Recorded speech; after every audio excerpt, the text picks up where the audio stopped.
Non podo entender. Non podo entender como hai alcaldes pretendidamente progresistas que se opoñen a unha medida como esta seguindo unha estrategia reaccionaria do Partido Popular.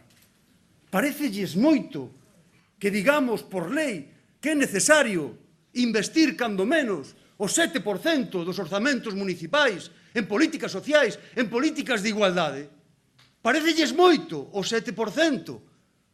Pero eu, a verdad, é que estou empezando a pensar se non nos teremos equivocados e en vez de decir na lei que hai que investir cando menos o 7% en políticas sociais, en políticas de igualdade, debíamos de pôr para os concellos que como máximo non podan invertir nada en trapalladas, que no que se gastan moitas veces os cartos nos concellos. Que é mellor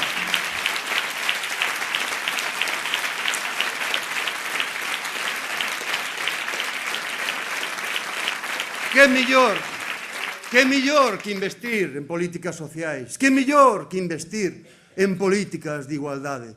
É a labor máis grande, máis gratificante, mellor que poda facer un responsable político.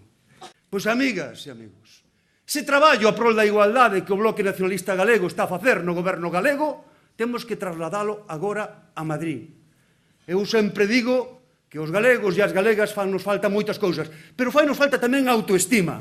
Partamos dun convencemento. Aquí en Galiza, as mulleres galegas están a vanguardia das loitas por a igualdade. A vanguardia. Máis adiantadas que ningún.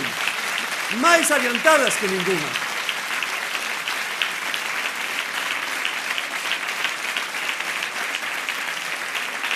E por eso, as mulleres galegas poden ensinar moito, moito a política de Estado, como hai que facer as cousas, como se deben de facer as cousas, e facelo ademais ca experiencia demostrada do que estamos a facer aquí.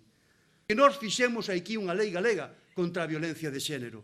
E creemos que é necesario que o que fixemos aquí na lei sea trasladar o Estado e xeneralizado para todo o Estado. Entre elo, desligar o accesos aos recursos da vía penal. É necesario facelo para que así, de verdade, todas as mulleres se podan sentir protegidas polo marco legal que aprobamos. Queremos reformar a normativa da Seguridade Social para que as indemnizacións por responsabilidade civil que reciben as vítimas sean compatibles con outras indemnizacións. Queremos sustituir, seguindo a experiencia vista e practicada en Galiza, queremos sustituir a prestación de pagamento único da lei estatal por unha prestación económica das características do salario da liberdade, de periodicidade mensual e duración anual, como un instrumento eficaz para dar independencia económica a aquelas mulleres que teñen que sufrir a violencia e que teñen que fuxir da súa previsible morte. Queremos incrementar o financiamento da lei e non podemos seguir permitindo que a infraestructura xudicial para este apartado esté como está en Galiza. En Cataluña e en Valencia hai ata 12 xulgados de violencia de xénero. En Galiza só 2. O noso obxectivo na próxima legislatura é que, cando menos, haxa un xulgado de violencia de xénero por cada unha das 7 grandes cidades galegas. É necesario facelo. É necesario facelo.